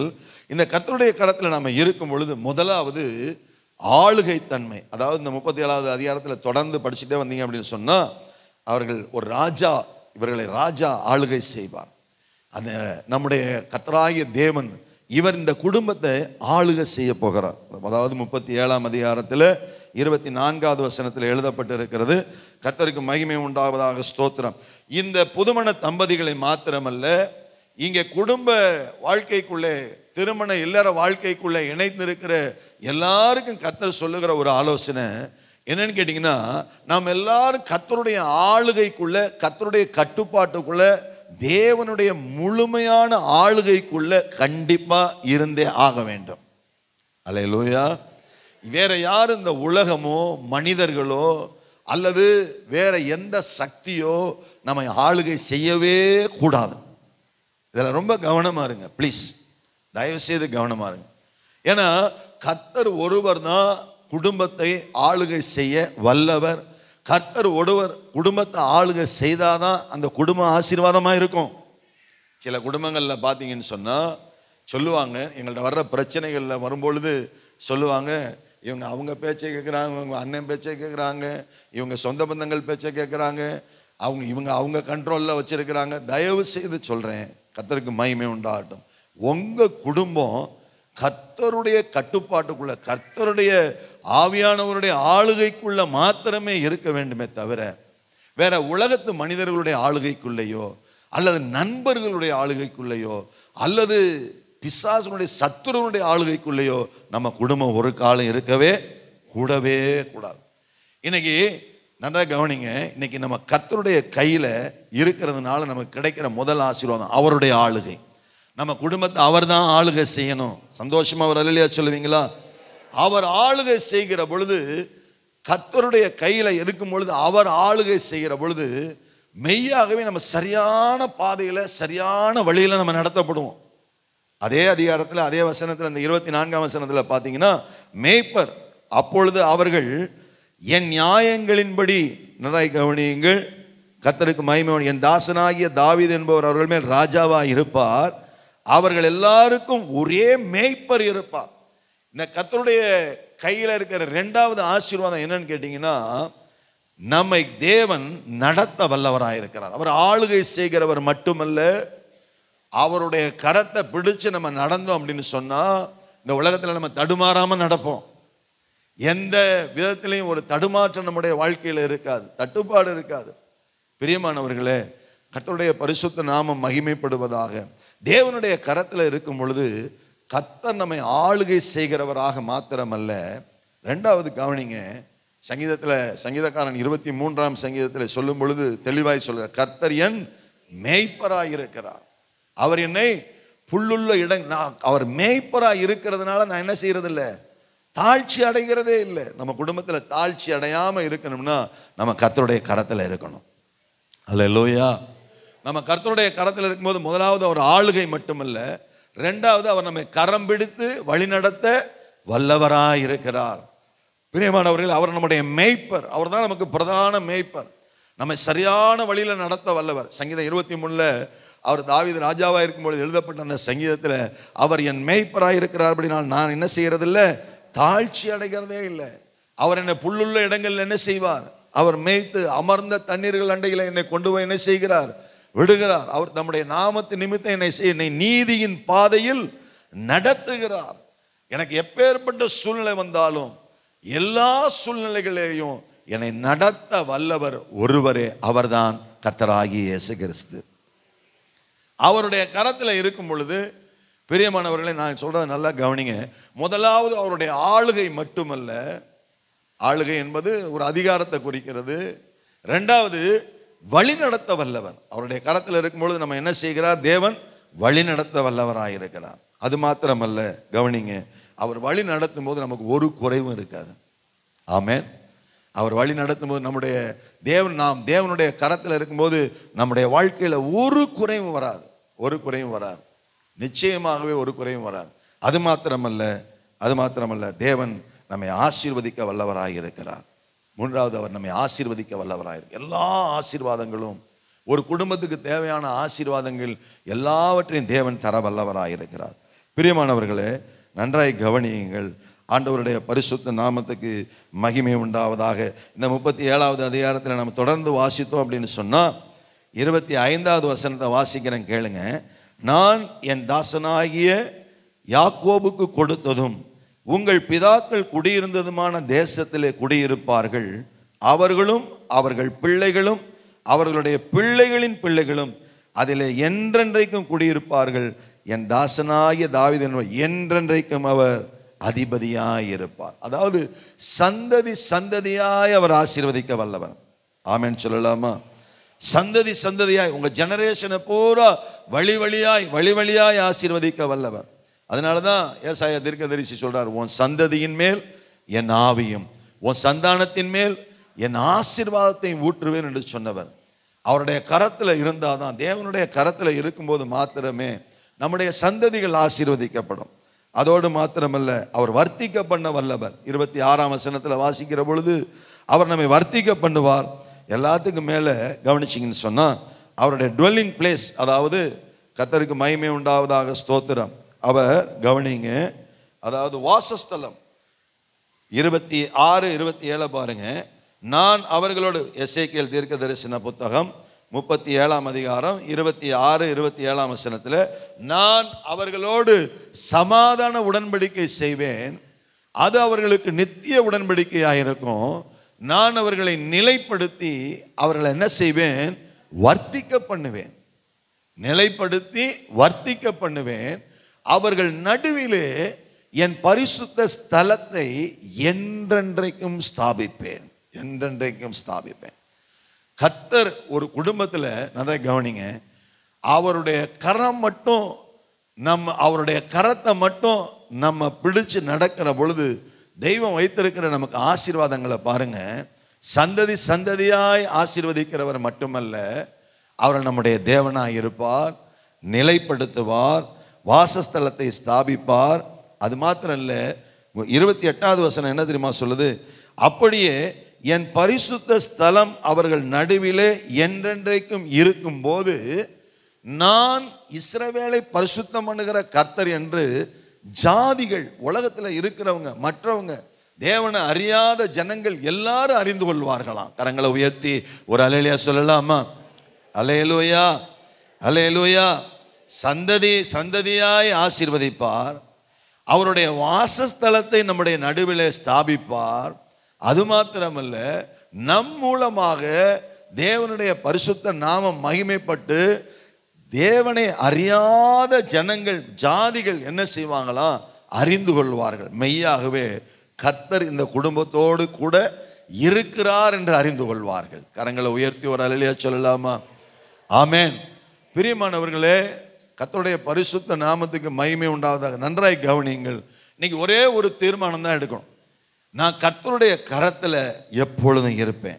எப்படி இருப்போம் அப்படின்னு சொன்னா, நன்றாய் கவனியுங்க. ஆண்டவருடைய பரிசுத்த நாமம் மகிமைப்படுவதாக. ஒவ்வொரு நாளும் வேத வாசிப்பு, ஒவ்வொரு நாளும் அதிகாலையில் எழும்பின உடனேயே வேத வாசிப்பும் ஜெபம் இவங்க வாழ்க்கையில 2 கண்களை போல இருக்கணும். வேத வாசிப்பும் ஜெபமும் இல்லாம தேவ பிள்ளைகள் ஒரு நாளும் அவங்க ஸ்தலத்தை விட்டு எழும்பி வெளியே போகவே கூடாது. ஆமென், ஆமென். இந்த 37ஆம் அதிகாரத்தில் தெளிவாக எழுதப்பட்டிருக்கு. எனக்கு கர்த்தருக்கு மகிமை உண்டாட்டும். எல்லாம் கவனிங்க. ஆண்டவருடைய பரிசுத்த நாமத்துக்கு மகிமை. 24ஆம் வசனத்தில் படித்து பார்த்தோம்னு சொன்னால், அப்பொழுது அவர்கள் என் நியாயங்களில் நடந்து என் கட்டளைகளை கை கொண்டு அவைகளின்படி செய்து. லூக்கா சுவிசேஷத்தில் படித்து பார்த்தோம்னா ஒரு அருமையான வயதான ஒரு குடும்பத்தை குறித்து நமக்கு எழுதப்பட்டிருக்கிறது. ஆண்டவருக்கு மகிமை. யூதேயா தேசத்தில் கர்த்தருக்கு மகிமை உண்டாகட்டும். அதாவது ஏரோதின் நாட்களில் அபியா என்னும் ஆசாரிய வகுப்பில் சகரியா என்னும் பேர் கொண்ட ஆசாரியன் ஒருவர் இருந்தார். அவனுடைய மனைவி பேர் ஆரோனுடைய குமாரத்திய ஒருத்தி, அவங்க பேர் எலிசபெத். இவங்க 2 பேரும் வயதானவங்களா இருந்தாங்க. ஆனால் இவங்க 2 பேர் இவனுடைய வாழ்க்கையில நீங்க நல்லா கவனிச்சு பார்த்தீங்கன்னா, இவர்கள் இருவரும் பரிசுத்த லூக்கா நற்செய்தி 1ஆம் அதிகாரம் 5, 6 வசனங்களை நான் வாசித்து கொண்டிருக்கிறேன். அவர்கள் இருவரும் கர்த்தர் இட்ட சகல கற்பனைகளின்படியேயும், கவனிங்க, கர்த்தர் இட்ட சகல கற்பனைகளின்படியேயும் நியமங்களின்படியேயும் குற்றமற்றவர்களாய் நடந்து, பிளேம்லெஸ். அதாவது முதல் காரியத்துக்கு என்னன்னா அப்சர்விங், அதாவது தேவனுக்கு மகிமை உண்டாவதாக, observing all the Lord's commandments, regulations, தேவனுடைய வார்த்தைகள் எல்லாவற்றையும் சரியாக ஆராய்ந்து அறிந்து படிக்கிற காரியத்தில் படித்து. 2வது கவனிங்க, அவர்கள் குற்றமற்றவர்களாய், பிளேம்லெஸ். உண்மையா சொல்றேன், வேத வசனத்தை ஒவ்வொரு நாளும் நம்முடைய ஆகாரத்தை பார்க்கிலும் அதிகமாய் ஆசையோடு படிக்கிற பிள்ளைகள் வாழ்க்கையில கண்டிப்பாக நான் சொல்றேன், அவங்க எந்த விதத்திலும் குற்றப்படுத்த முடியவே முடியாது. அல்லேலூயா, அல்லேலூயா. வேதம் ரொம்ப ரொம்ப முக்கியங்க நம்முடைய வாழ்க்கையில. அது நம்முடைய வாழ்க்கையினுடைய பாதைக்கு தீபம். ஆண்டவருடைய கரத்தை பிடிச்சு நடக்கிற நாம அவருடைய வார்த்தைகளை நம்ம கண்டிப்பா ஒவ்வொரு நாளும் வாசித்து நேசித்து நம்ம உண்கிற ஆகாரத்தை விட அதிகமாய் நாம கடைபிடிக்கிற பொழுது மெய்யாகவே சொல்றேன், அந்த கர்த்தர் இட்ட சகல கற்பனைகளின்படியேயும் நியமங்களின்படியேயும், அப்படின்னா அப்சர்வ் பண்றாங்க, வேதத்தை ஆராயிறாங்க, ஒவ்வொரு நாளும் வேதத்தை ஆராய்ந்து காரியங்கள் இப்படி இருக்கிறது என்பதை தங்களுடைய வாழ்க்கையில சீர்படுத்தி கொண்டே வராங்க. ரெண்டாவது கூடிய காரியம் பிளேம்லெஸ், குற்றமற்றவர்களாய் நடந்து. மூணாவது அப்ரைட், அதாவது நீதி உள்ளவர்களாக. Upright in sight of God, தேவனுக்கு முன்பாக எப்படி இருக்கிறாங்களா? நீதி உள்ளவர்களாக இருக்கிறாங்க. நம்ம தேவனுக்கு முன்பாக நீதி உள்ளவர்களா இருக்கணும் அப்படின்னு சொன்னா, குற்றமற்றவர் வாழ்க்கை வாழணும்னு சொன்னா, இந்த சமுதாயத்தில் நம்ம குடும்பங்கள் தலை நிமிர்ந்து ஒரு ஆசீர்வாதமான குடும்பமாக இருக்க வேண்டும் என்று சொன்னால், பிரியமானவர்களே, அவருடைய கரத்தில் இருந்து அவர்கிட்ட நமக்கு கற்பனைகள், சகல கற்பனைகளின்படியும் கட்டளைகளின்படியையும் அதை சரியாய் ஆராய்ந்து அதன்படி நடக்க பிரயாசப்படுகிற பொழுது மெய்யாகவே சொல்றேன், இந்த சமுதாயத்தில் நம்ம குடும்பங்களை கர்த்தர் தலை நிமிர்ந்து நடக்க செய்வார். சந்தோஷமா ஒரு அல்லேலூயா சொல்லலாமா? கரங்களை உயர்த்தி ஒரு அல்லேலூயா சொல்லலாமா? பிரியமானவர்களே, நம்ம குடும்பத்தை பார்த்து பாருங்க, நல்லா கவனிங்க. அது மாத்திரம் இல்லை, நம்ம குடும்பத்தில் அவர் உலாவுவார், கர்த்தர் உலாவுவார். அது மாத்திரமல்ல, கர்த்தர் உலாவுறதோடு மாத்திரம் இல்லை, கர்த்தர் உலாவுற இந்த காரியத்தை மற்ற சமுதாயம், வெளியே இருக்கிற சமுதாயம் பார்த்து அவங்க என்ன செய்வாங்களாம்? மெய்யாகவே கர்த்தர் இவர்களோடு இருக்கிறார் என்று சொல்லி அவர்கள் என்ன செய்வாங்களா? அறிந்து கொள்வார்கள். கரங்களை உயர்த்தி ஆமென் சொல்லலாமா? அல்லேலூயா. ஆகவே பிரியமானவர்களே, இந்த நல்ல நாளிலே தேவ சமூகத்திலே தேவ பிரசன்னத்திலே அருமையாய் இன்னும் கொஞ்ச நேரத்தில் இணைக்கப்பட போகிற அருமையான அன்பு சகோதரர் பழனி, கொஞ்ச நேரத்துக்கு முன்னாடி அருமையான போதகர் வாசிச்சாங்க, எபேசியருக்கு எழுதின நிருபத்தில் வாசிச்சாங்க, 5ஆம் அதிகாரத்தில் வாசிச்சாங்க, வார்த்தைகளை வாசிச்சாங்க. புருஷன் எப்படி இருக்கணும், மனைவி எப்படி இருக்கணும், தேவனுக்கு மகிமை உண்டாவதாக. இந்த காரியங்களை எல்லாம் ஒவ்வொரு நாளும் என்னதான் திருமண வீட்டில் நம்ம எவ்வளவுதான் பேசினாலும், நல்லா கவனிங்க, உங்க பர்சனல் லைஃப்ல ஒவ்வொருத்தரும் தனிப்பட்ட முறையில் வேதத்தை ஒவ்வொரு நாளும் படித்து, தேவன் ஒவ்வொரு நாளும் உங்களோட முகாமுகமாய் பேசி வசனங்கள் மூலமாய் உங்க ஒவ்வொருவரோடும் பேசுகிற விதம் நிறைய இருக்கு. போதகர் மூலமாய் பேசுவார், வேத வார்த்தைகளின் மூலமாய் பேசுவார், நீங்க ஜெபத்தில் இருக்கும்போது மெல்லிய சப்தத்தின் மூலமாய் பேசுவார். இந்த மெல்லிய சப்தங்களை எல்லாம் நம்ம கேட்டு தேவ சமூகத்தில் நம்மை அர்ப்பணித்து ஒப்பு கொடுத்து அவருடைய கட்டளைகளின்படி நடந்து குற்றமற்ற ஒரு ஜீவியம் ஜீவித்து தேவனுக்கு முன்பாக ஒரு நீதியுள்ள ஒரு வாழ்க்கை வாழும் பொழுது, அவருடைய கரத்தில் இருக்கும் பொழுது, பிரியமானவர்களே, நம்ம குடும்பத்தில் கர்த்தர் உலாவுவார். அது மாத்திரமல்ல, நம் மூலமாக கிறிஸ்துவை அறியாத அநேக குடும்பங்களை தேவ பிரசன்னத்துக்குள்ளே கொண்டு வருவார். ஆமென். சந்தோஷமா இல்லையா சொல்லலாமா? இவர்கள் ஆசீர்வாதத்துக்காக ஒரே ஒரு வசனத்தை மட்டும் நான் படித்து இவர்களை ஆசீர்வதித்து நாம ஜெபிக்க போறோம். எடுத்து வாசிக்கலாம். அப்போஸ்தலனாகிய பவுல் கொலோசியருக்கு எழுதின நிருபம் 2ஆம் அதிகாரம் 2வது வசனத்தை மாத்திரம் நான் இவர்களுக்காக வாசித்து நாம் ஜெபிக்க போகிறோம். அப்போஸ்தலனாகிய பவுல் கொலோசியருக்கு எழுதின நிருபம் 2ஆம் அதிகாரம் 2ஆம் வசனம்.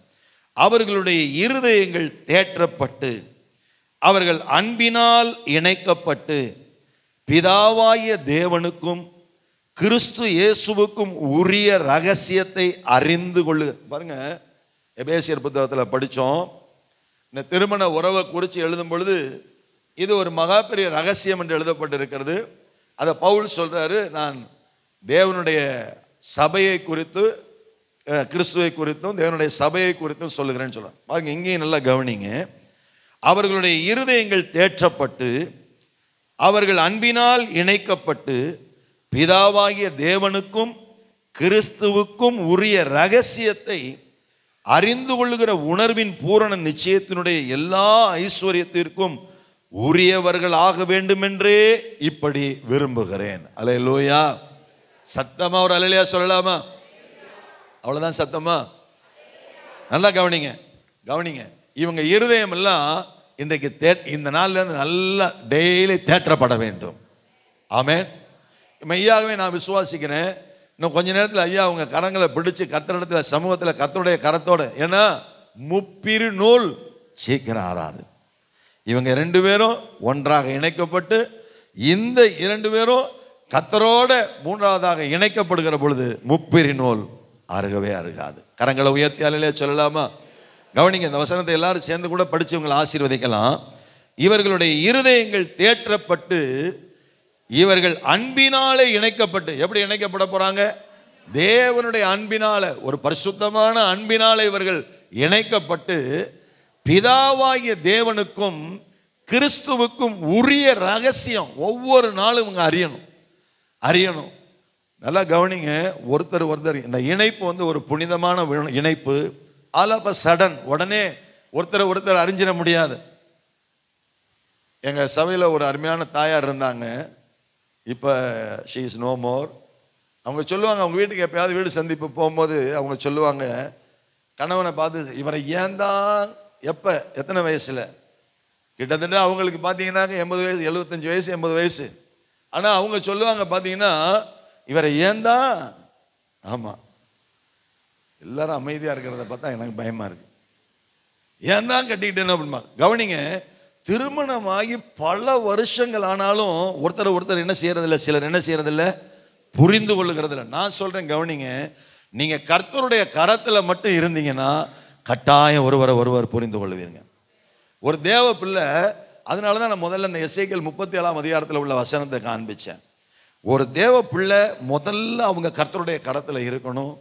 அப்படி இருக்கும் பொழுது மெய்யாகவே சொல்றேன், கர்த்தர் உங்களை அளவில்லாம உங்க குடும்பங்களை ஆசீர்வதிப்பார். இவங்க ஒருவரை ஒருவர், கவனிங்க, இந்த வசனத்தை வாசிச்சு முடிக்கலாம். இவர்களுடைய இருதயங்கள் நாளுக்கு நாள் தேற்றப்பட வேண்டும். எப்படி தேற்றப்படணும்? வேத வசனத்தினால தேற்றப்படணும். அது மாத்திரமல்ல, பரிசுத்த ஆவியானவராகிய தேற்றரவாளன் இவர்களை தேற்ற வேண்டும். அது மாத்திரமல்ல, ஒருவரை ஒருவர் என்ன செய்யணும்? தேற்ற வேண்டும். அது மாத்திரமல்ல, இவர்கள் அன்பினாலே இணைக்கப்பட்டு தேவனுடைய அன்பு. இந்த பாருங்க, திருமண உறவு என்பதே அன்பின் அடிப்படையில் தான். தேவனுடைய அன்பு பரிசுத்தமான அன்பு, தேவனுடைய கிறிஸ்துவனுடைய அன்புக்கு நிகரான அன்பு இந்த உலகத்தில் கிடையவே கிடையாது. பிரியமானவர்களே, வேதத்தில் உள்ள சத்தியங்கள் எல்லாம் நிறைவேறிக்கொண்டே இருக்கிறது. தீர்க்க தரிசனங்கள் எல்லாம் நிறைவேறிக்கொண்டே இருக்கிறது. ஏராளமான தீர்க்க தரிசனங்கள் நிறைவேறி முடிஞ்சிருச்சு. இன்னும் உலகத்தினுடைய எண்டில் நம்ம நிற்கிறோம்.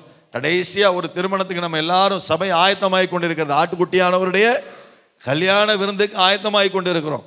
ஆனால் தயவு செய்து நல்லா கவனிங்க, இவர்கள் இருதயங்கள் தேற்றப்பட்டு இவர்கள் அன்பினாலே இணைக்கப்பட்டு பிதாவாகிய தேவனுக்கும் கிறிஸ்துவுக்கும் உரிய ரகசியத்தை இவர்கள் ஒவ்வொரு நாளும் அறிந்து கொள்ளுகிற உணர்வின் பூரண நிச்சயத்தினுடைய எல்லா ஐஸ்வர்யத்திற்கும் இவர்கள் உரியவர்கள் ஆவார்களாக. இதுதான் கிறிஸ்துவனுடைய விருப்பம். இந்த விருப்பத்தை தெய்வம் இவருடைய வாழ்க்கையில நிறைவேற்றுவாராக. ஆமென். கர்த்தர் நாமம் தொடர்ந்து மகிமைப்படுவதாக. நான் அருமையான போதகருடைய கரத்தில் கொடுக்கிறேன், தொடர்ந்து அவங்க நடத்துவாங்க.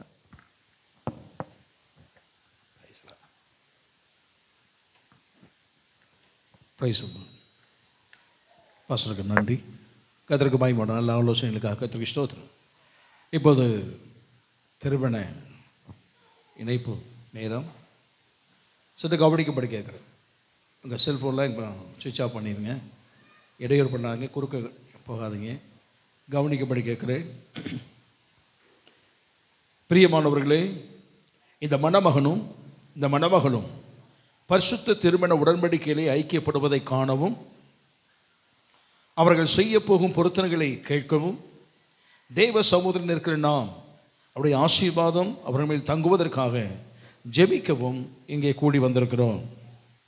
மனிதன் பாவம் செய்யாதிருந்த காலத்திலே திருமணம் தேவனால் ஏற்படுத்தப்பட்டு தேவனால் ஆசீர்வதிக்கப்பட்டது.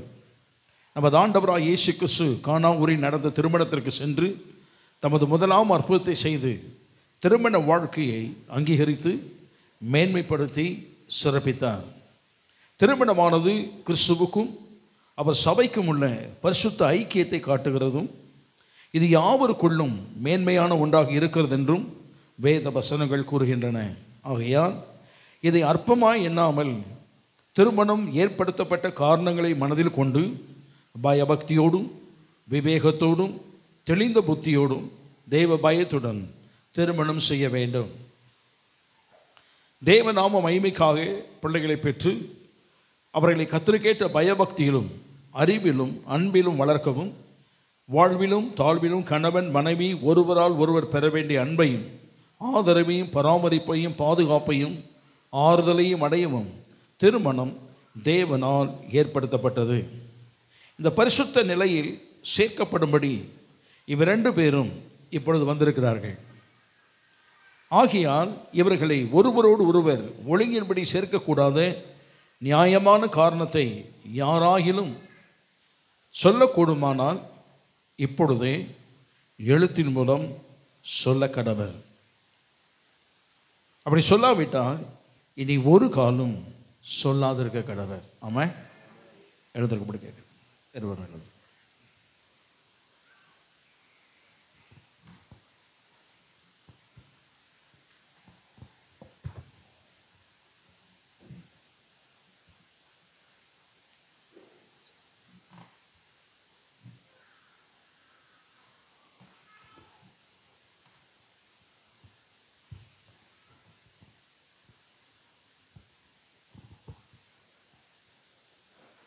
பழனி.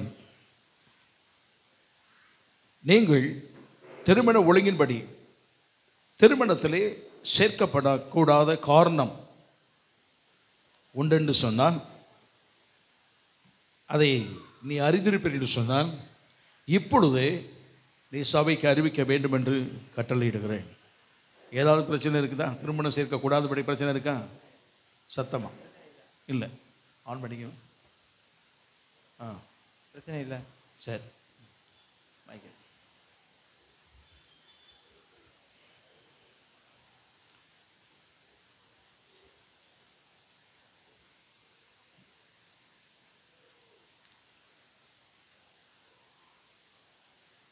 நீங்கள் திருமண ஒழுங்கின்படி சேர்க்கக்கூடாத காரணம் உண்டென்று உங்களை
Praise the Lord.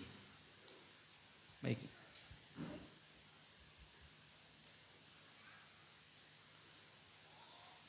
சொல்லணும்.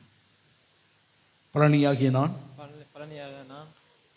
பாகம்பிரியாலாகிய உன்னை பாகம்பிரியால் மேல் பரிசுத்த விவாகத்தில் இணைக்கப்படுவதற்கு தடையான யாதொரு நியாயமான காரணத்தை அறியேன் என்று பயபக்தியுடன் சொல்லிக் கொள்கிறேன். பாகம்பிரியாவாகிய நான் பழனியாகிய உம்மிடம் பரிசுத்த விவாகத்தில் இணைக்கப்படுவதற்கு தடையான யாதொரு காரணத்தையும் அறியேன் என்று பயபக்தியுடன் தெரிவித்துக் கொள்கிறேன். பழனியாகி நீ தேவ பிரமாணத்தின்படி பரிசுத்த நிலையில் ஒருமித்து வாழ இவளை அல்லது பாகம்பிரியாவாகிய இவளை உமக்கு விவாக மனைவியாக ஏற்றுக்கொண்டு சுகத்திலும் துக்கத்திலும் இவளை நேசித்து ஆதரித்து கனப்படுத்தி காப்பாற்றி நீங்கள் இருவரும் உயிரோடு இருக்கும் அளவும் பிறர் முகம் பாராமல் இவளுக்கே கணவனாக இருப்பீரா? ஆமாம். சத்தமா இருப்பேன். இருப்பேன்.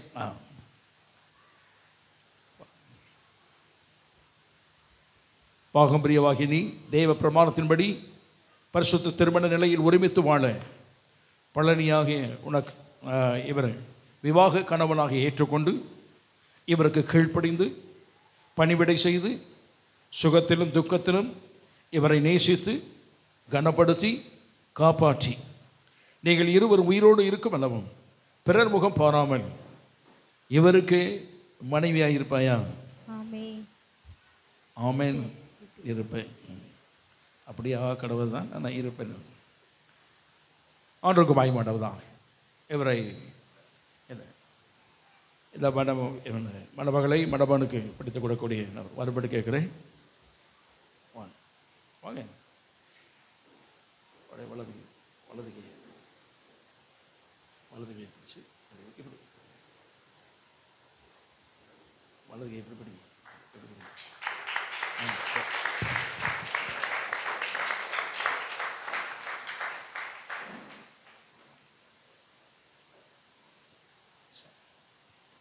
கையை விடக்கூடாது.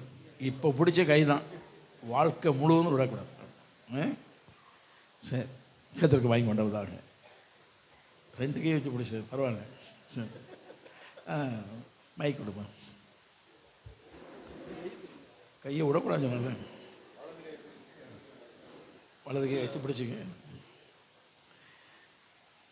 எங்கள் கூடி வந்திருக்கும் யாவரும் சாட்சியாக நிற்க குடும்பத்திற்கு இங்கு இங்கு கூடி வந்திருக்கும் யாவரும் சாட்சியாய் நிற்க பழனியாகிய நான் பாகம்பிரியாவாகிய உன்னை இன்று முதல் என்னுடைய விவாக மனைவியாக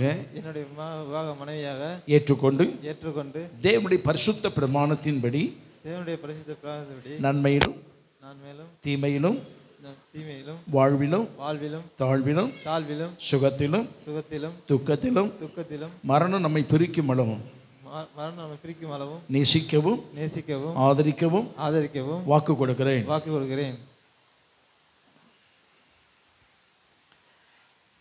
இங்கு கூடி வந்திருக்கும் யாவரும் சாட்சியாக நிற்க பாகம்பிரியாவாகிய நான் பழனியாகிய உம்மை இன்று முதல் எனக்கு விவாக கணவனாக ஏற்றுக்கொண்டு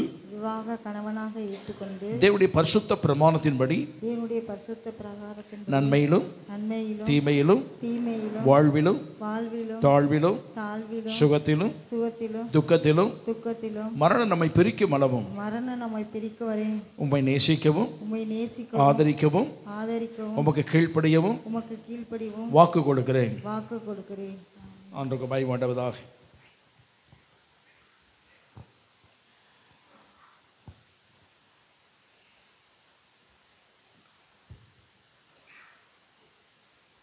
சதமா சொல்றேன். நான் உன்னை திருமணம் செய்வதற்கு அடையாளமாக உன் கையை பிடித்து உன்னை என் விவாக மனைவியாக ஏற்றுக்கொண்டு என் சரீரத்தினாலே உன்னை மேன்மைப்படுத்தி எனக்கு உண்டான உலக சொத்துக்கள் சுதந்திரமாக கொடுக்கிறேன். பிதா குமாரன் பரிசுத்த ஆவியின் நாமத்தினாலே ஆமென். ஆண்டவருக்கு பயமாட்டவதாக. தேவன் இவர்களை இணைத்திருக்கிறார். தேவன் இவர்களை இணைத்த காரணத்தினாலே மனிதன் எவனும் பிரிக்காதிருக்க கடவன். ஆண்டவருக்கு பயப்பட்டவதாக. தேவன் இணைத்தவர்களை மனிதன் எவனும் பிரிக்காதிருக்க கடவன். இப்போது பழனியும் பாகம்பிரியாலும் பரிசுத்த விவாக நிலையில் ஒருமித்து வாழ சம்மதித்து தேவ சந்நிதியிலும் இந்த சபைக்கு முன்பாகவும் அறிக்கையிட்டு ஒருவருக்கு வாக்கு கொடுத்து உறுதிக்கு அடையாளமாக கைப்பிடித்து அறிவித்ததால் இவர்கள் கணவனும் மனைவியுமாய் இருக்கிறார்கள் என்று பிதா குமாரன் பரிசுத்தாவின் நாமத்தினாலே அறிவிக்கிறேன். ஆமென், ஆமென். ஆண்டவருக்கு மகிமை உண்டாவதாக.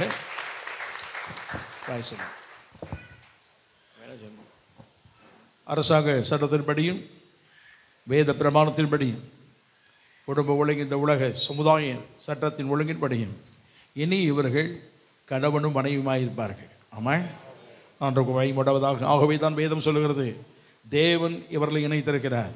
தேவன் இணைத்தபடினாலே மனிதன் எவனும் பிரிக்காதிருக்க கடவன். ஆமாம், ஆண்டவருக்கு மகிமை உண்டாவதாக.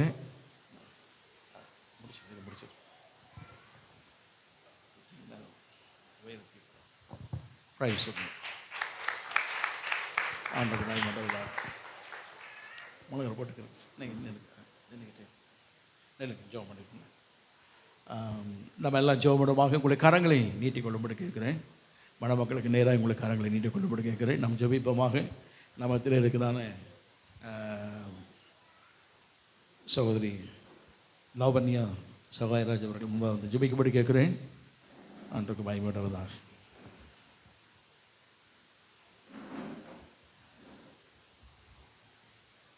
நம்ம எல்லாம் ஜெபப்படுமா. எங்கள் அன்பின் பரலோக பிதாவே, நன்றியறிந்த உள்ளத்தோடு நாங்கள் உம்மை துதிக்கிறோம், உம்மை ஸ்தோத்திரிக்கிறோம். தேவனாகிய கர்த்தர் ஆண்டவரே இந்த நாளில் எங்கள் மத்தியில் வந்து ஆண்டவரே இந்த வேலையை ஆசீர்வதித்து அன்பு சகோதரனையும் சகோதரியையும் ஆண்டவரே ஒரு புது குடும்பமாய் உமக்களை இணைத்திருக்கிற அந்த மேலான தயவுக்காக நாங்கள் நன்றி செலுத்துகிறோம். இந்த திருமண ஒப்பந்தம் ஆசீர்வதிக்கப்பட்டிருக்கிறதற்காக நன்றி செலுத்துகிறோம்.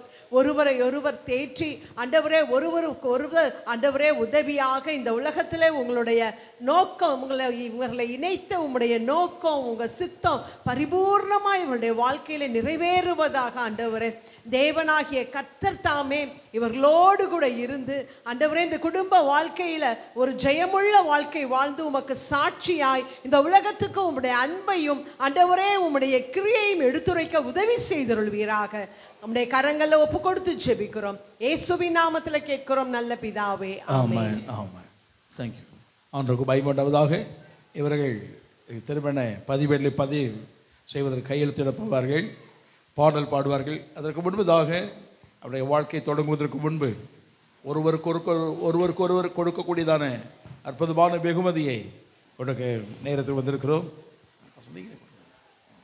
அது போதகர் கொடுக்கும்படி கேட்கிறேன். அதற்கு மகிமை உண்டாவதாக.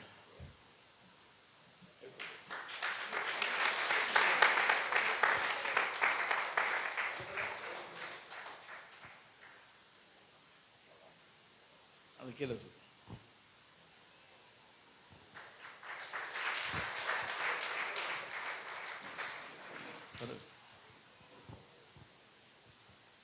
பிரைஸ் ஆண்டவருக்கு மகிமை உண்டாவதாக. இதை வச்சுருங்க, அந்த அண்டை வச்சுருங்க. பைபிள் கீழே வச்சுருமா. பாடல் பாடும்போது கையெழுத்திட வேண்டும். கையெழுத்திடணும், கையை பிடிச்சி கையெழுத்திடணும், கைகிடணும். கையெழுத்திடணும், அவள் கையை பிடிச்சி விடும். கையை பிடிச்சி ஒரு கையில் பிடிச்சி கூட்டிட்டு போ. ஒரு பிள்ளையை கூட்டி போகிற மாதிரி இப்படி பண்ணணும். சரி, மெதுவா நீ போமா பாடுப்போம்.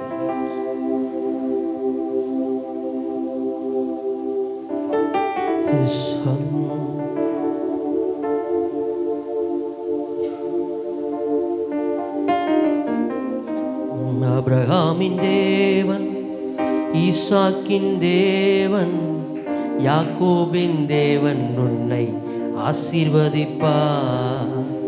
ஆபிரகாமின் தேவன், ஈசாக்கின் தேவன், யாக்கோபின் தேவன் உன்னை ஆசீர்வதிப்பார்.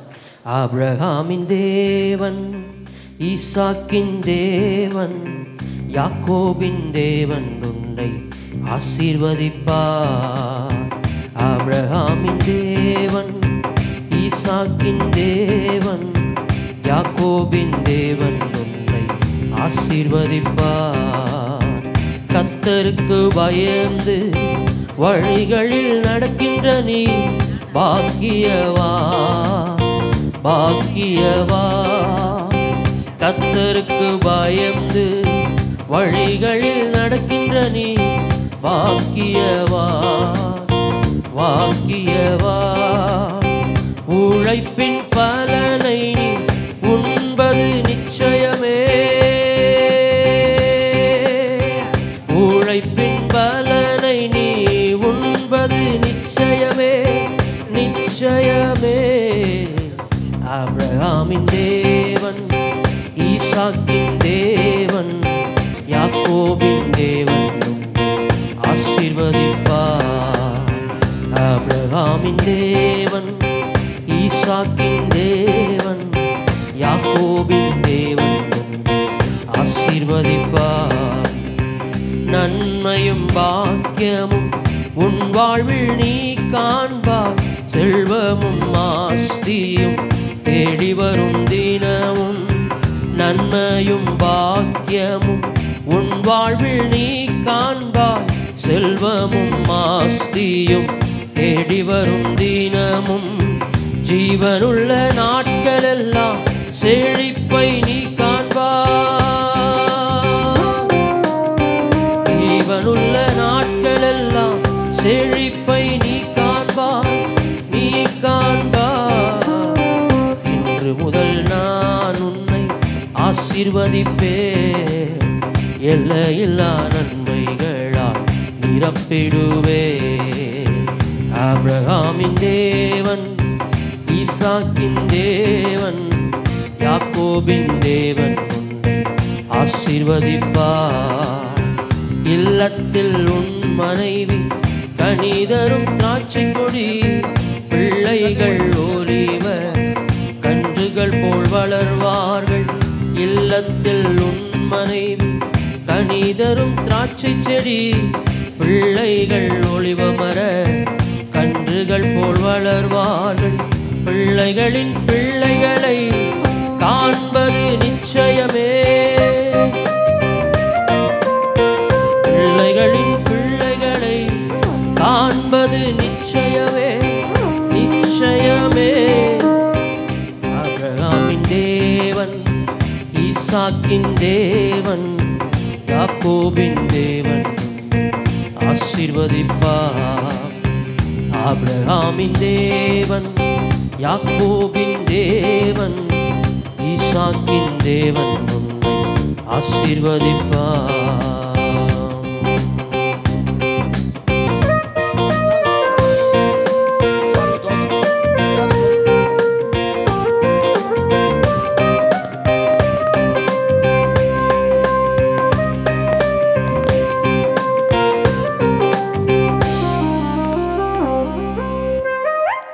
ஆண்டவருக்கு மகிமையுண்டாவதாக. இறுதியாக ஜெபத்திற்கு நேராக செல்வமாக இச்செடி என்றதான எல்லையிலே தேவனுடைய பர்வதம் திருச்சபையினுடைய ஊழியராக இருக்குதான்னு பாஸ்டர் சகாயராஜ் அவர்கள் ஜெபிக்கும்படி. நாம் யாவரும் கண்களை மூடி நாம் ஜெபிக்கலாம். எங்கள் பரலோக பிதாவே, இந்த ஆசீர்வதிக்கப்பட்ட நாளுக்காக ஸ்தோத்திரம். தேவனாகிய கர்த்தர் ஆண்டவரே, உம்முடைய பிள்ளைகளை முன்குறித்து பெயர் சொல்லி அழைத்து ஆண்டவரே தெரிந்து கொண்டு இவர்களை அபிஷேகித்து இந்த நாளிலே கணவன் மனைவியாக இணைத்திருக்கிற இந்த நாளுக்காக உமக்கு கோடான கோடி ஸ்தோத்திரம் அப்பா. இவர்கள் இருவருடைய கரங்களையும் இணைத்து ஆண்டவரே குடும்பமாக ஏற்படுத்தி இருக்கிற உம்முடைய கரத்திலே இந்த குடும்பத்தை நாங்கள் சபையாராய் ஆண்டவரை ஒப்பு கொடுத்து செபிக்கிறோம். கர்த்தருடைய ஆசீர்வாதம் இந்த குடும்பத்தை ஆண்டவரை ஆசீர்வதிக்கும்படி நாங்கள் செபிக்கிறோம் ஐயா. உம்முடைய கிருபை, உம்முடைய ஆண்டவரே மேன்மை, உம்முடைய ஆசீர்வாதம் ஒன்றிலும் குறைவில்லாதவர்களாய் எல்லாவற்றிலும் நிறைவுள்ளவர்களாய் வாழ்ந்து உம்முடைய நாமத்துக்கு மகிமையாய் ஜீவிக்க, சாட்சியாய் பிரகாசிக்க, எழும்பி பிரகாசிக்க கர்த்தருடைய கரம் இக்குடும்பத்தின் மேல் அமர்ந்திருந்து இவர்களை நடத்துவதாக உங்க கரத்தில் ஒப்பு கொடுத்து நாங்கள் செபிக்கிறோம். உங்க கிருபைக்குள்ள ஒப்பு கொடுத்து செபிக்கிறோம். உங்க ஆளுகைக்குள்ள ஒப்பு கொடுத்து செபிக்கிறோம். இந்த பரிசுத்தமான மெய் விவாகத்தை ஆசீர்வதித்த எங்கள் தேவனாகிய கர்த்தருக்கு கோடான கோடி ஸ்தோத்திரம் அப்பா, கோடான கோடி ஸ்தோத்திரம்.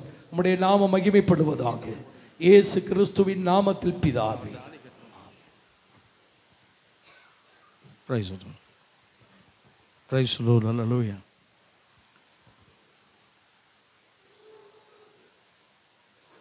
Price Lord. Hallelujah. Praise Lord. Hallelujah. ஒரு விஷயம் இல்லாமல் ஒரே விஷயம் ஆமென் சொல்லுவோமாக. ஆமென். நாத்துமாவே கர்த்தரை ஸ்தோத்திரி, என் முழு உள்ளமே ஒரு பரிசுத்த நாமத்தை ஸ்தோத்திரி. என் ஆத்துமாவே கர்த்தரை ஸ்தோத்திரி, கர்த்தர் செய்த சகல உபகாரங்களும் மறவாதே. ஆமென்.